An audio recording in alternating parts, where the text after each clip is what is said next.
Welcome back to the Vandy Sports Podcast. I'm Joey Dwyer. She's Elena Morris. We're here to talk Vanderbilt women's basketball. And throughout a lot of the year, that's been a really fun topic to broach. But today, not so much. Vanderbilt women's basketball is 17-7, right on the bubble of the tournament after starting out 17-2, 16-1. Things really have seemed to hit a breaking point for this team. It's 5 in a row. LSU came into Memorial last night, won 85-62, and season's far from over, but Vanderbilt's really got to get it going soon. Georgia's a good opportunity on Sunday. It's a team at the bottom of the league, but Elena, where do things stand right now? Yeah, I mean, they've lost their last 5 games, and it felt like some of those were just right there for them, but they just couldn't get it done. The first one that comes to mind, of course, Monday against Alabama, they had a double-digit lead for a lot of the game, and then the fourth quarter just kind of let that one go away. Of course, LSU's a tough opponent coming into Memorial, number 13 in the nation, and their last 5 games, they're playing good teams, but they've got to figure it out right now. Yeah, Elena, it seems like they're undersized, and the shot making hasn't been where it was earlier in the year, and they're just not closing. What are some other issues, or are those the main 3 that you really look at? I mean, Coach Ruff has expressed, and she talked about it yesterday, that she can't do anything about the size, and she said that she wasn't telling us anything she hasn't told her team, and that they know they're undersized too. I think that something that also comes to mind is she's mentioned she's wanting to give players like Ayanna Moore and Sasha Washington more breathers during the game because they're playing a lot of minutes. And she showed that last night. All 11 available players got in, and it wasn't just minutes at the end. They all played in the first half. So I think Coach Ruff is probably looking to use her players a little bit more to give those players breathers. And I think that has been an issue at times, so it looks like she's trying to find a solution for that. I also think it's not just minutes for Washington and Ayanna Moore. I think it's just their general over-reliance on them. And you generally see this at this stage of a build. Year 3 for Shea Ralph. A lot of her rosters throughout the years were not ones that she constructed. And now a lot of the players that she's brought in are younger and aren't quite ready to be go-to scorers or anything of the sort. Do you feel like Ayanna Moore is maybe somebody who's over-relied upon at this point of the year? Because it certainly seems that way to me.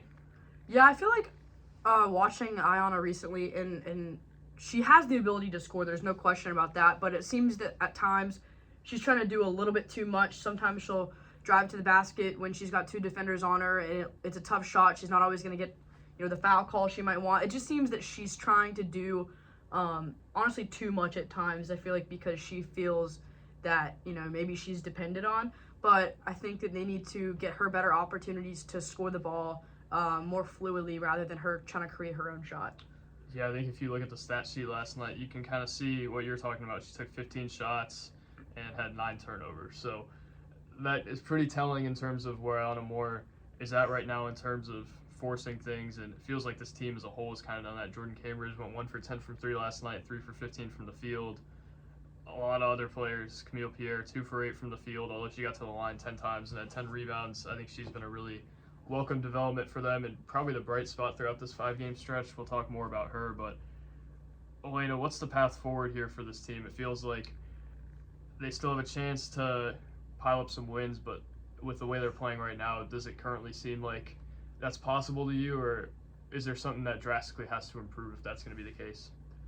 I think that now's the time they have to figure it out. They've been through the most grueling part of their schedule. They played at South Carolina, they played LSU, they played Ole Miss, they played in Knoxville, so they've gone through what I would consider the most difficult part, but they've got to win games now. There's no question about that. They're right at the verge of getting into the NCAA tournament, and they've got to win at Georgia on Sunday. They play them again. I think that they need to beat Georgia both times.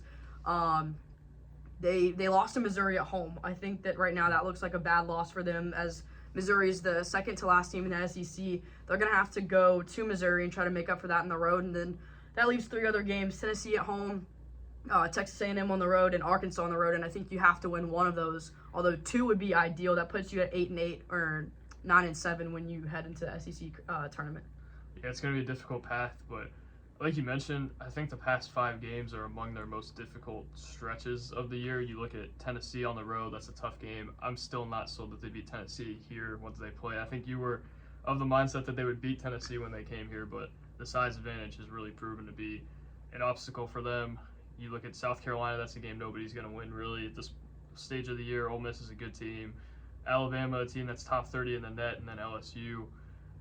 Elena, how much of these struggles do you attribute to that bad stretch or that grueling stretch versus them just taking a step backward in performance?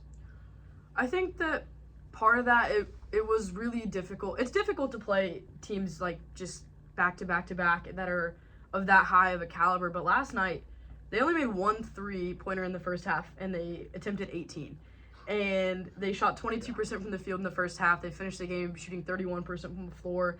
And after the game was over, Shea Ralph kind of said that at halftime, you know, that she talked to her team about they have the ability to score the ball. They've shown that before, and just told them to keep shooting because eventually they'll fall. But I think last night was just one of those nights that the shots weren't falling.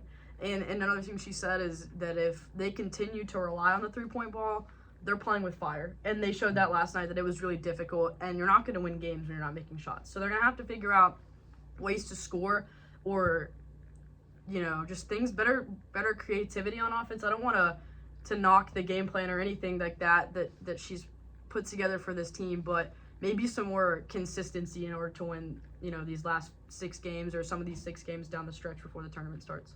Yeah, it feels like to kind of counteract the three-point reliance, you've got to have a post presence, and Sasha Whiteson has been that in times, but again, they're so undersized. And then you look at their guards, who we mentioned a little bit at Force a bit. Jordan Cambridge has not shot well over the last 2 or so weeks, and she feels like another X factor for this team. Ayana Moore, I think, is Ayana Moore and will continue to be, but if her and Sasha Washington have to do everything, I think they're going to have a really difficult time, even if Camille Pierre steps up here or there, even if Passat steps up here and there. I think Cambridge is somebody who has to take a huge step forward. Yeah, I would agree with that. I mean, at the beginning of the year, Vanderbilt got everything they wanted to out of Jordan Cambridge. She was playing terrific basketball, shooting well from behind the arc, just, you know, a solid defender, which she's, you know, continuing to do is playing good defense, but her offense lately has just really struggled. She was 0 for 9 in the first half last night against LSU, and so, you know, maybe it's one of those slumps like Ayana Moore had in the non-conference play, and she'll be able to turn that around, but that is somebody that Vanderbilt is really going to want to get more out of, is Jordan Cambridge. Right. I think Cambridge is somebody who provides a lot of value in terms of just being a leader, and obviously what she does defensively, I don't think a whole lot of guards in college basketball do, but obviously got to have a step forward offensively if they're going to turn things around. And right now they're the second team in the tournament. I was actually kind of surprised that they were in it. Auburn's the last team in. Auburn was a team that Vandy beat, so I guess if Vandy didn't get that win, it would be something to note. But Elena, it feels like they're right up on the bubble right now, and I think they are. What's the path forward for them in terms of the tournament resume? What do they have to do moving forward? How likely is it that they can actually get in the tournament and maybe even not play in a playing game? Again, to look at those last 6 games that I mentioned, beating Georgia twice, you have to beat Missouri on the road to split the series with that, and then at least win one of the games against Texas A&M, Tennessee, or Arkansas. I don't know which one that could be. Ideally, 2 would be great. That puts them at 21 to 22 wins in the regular season, but obviously asking for 4 or 5 wins out of your last 6 games when you've lost the last 5 is a big ask. But that's what they're going to have to do if they want to achieve their goal of making the NCAA tournament. And of course, obviously, if they were to head to the SEC tournament and get a win or 2 there, that would help them a lot. Yeah, I think the SEC tournament's going to be huge for them. And it might honestly come down to that. I think a lot of the time, the SEC tournament in terms of bracketology is a little overrated, but you just look at their body of work, and I think they're going to be right up on it. In the net, Vanderbilt is 57th, so that's not necessarily helping them because I think there's teams that they're better than that are higher in the league and higher in the net in particular, and I think that's really going to hinder them. Tennessee is 14-8. Vandy's 17-7. Tennessee is dang near 10 spots higher than net. So Vandy, I think you're kind of seeing not the fruits, I guess the opposite of it from a weak non-conference schedule. They played a couple good teams, but just looking at it right now, it feels like that schedule was a little weaker than we had maybe anticipated, and maybe I wouldn't want to say it's fool's gold because I think the program's still going in the direction that is really impressive, but you're starting to see them come back to earth a little bit more. Yeah, I agree with you. I know talking during the non-conference play, you know, we talked about how good they were looking, and, you know, at one point 16-1. They won their first SEC game at Mississippi State, so they were starting off strong, and then it just kind of, I don't want to say fell apart, but they did hit that stretch of those 5 games we just talked about that were really difficult. But yeah, when you do look at the non-conference slate, they beat Iowa State, who's also on that bubble for the NCAA tournament, and I'd have to say that that's probably their best non-conference win they've got. Their only non-conference loss was at NC State, who was number 3 in the nation at the time, which is not a bad loss at all, but they don't have a strong win in non-conference play. I don't know if they have a strong win just generally. I think Florida's a good win. Auburn's a good win that I think is going to be really helpful for them. And again, Iowa State 38th in the net, so that's going to help them out in terms of resume building. But all the kind of top tier teams they played, LSU, South Carolina, you probably don't expect them to get those 2, but Tennessee, Alabama, those type of games, they haven't really been able to close in, and I think that's hurt them. I think they just, like you said, they got to beat Georgia twice. They got to beat Mizzou, and then you have a starting point. I think if they lose one of those games, you're in real trouble. To look at the positive here, I don't think it's like Vanderbilt men's basketball to where if they lose 5 in a row, you're like, well, they can't defend, they can't rebound, they can't shoot. I think this team has some capability in it somewhere, and there's a reason that they won 17 games, but it just hasn't really come together recently. Yeah, and I don't want to overlook the Mississippi State win either. Mississippi State is 7-3 in conference, but they're tied for second with LSU right now. And they beat them on the road. Yeah, so there's no doubt that going to Mississippi State and winning that was probably their best SEC win. Yeah, Elena, I think it's going to be a difficult path forward for them to get to the tournament, but it doesn't seem impossible. And I think that's where you look and say they have some talent, and I think they could win if they can get into the tournament.